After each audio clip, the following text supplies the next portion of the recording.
চিল্লাচ্ছে তো। কি হয়েছে?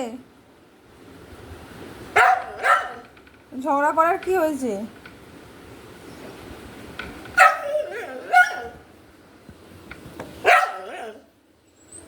ঝগড়া করার মতন কি হয়েছে?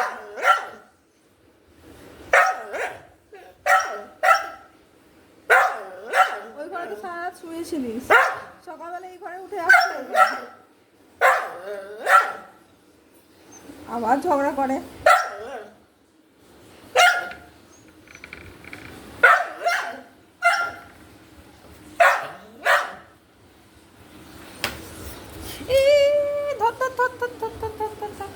ঘর তো হচ্ছে, ঠিক আছে।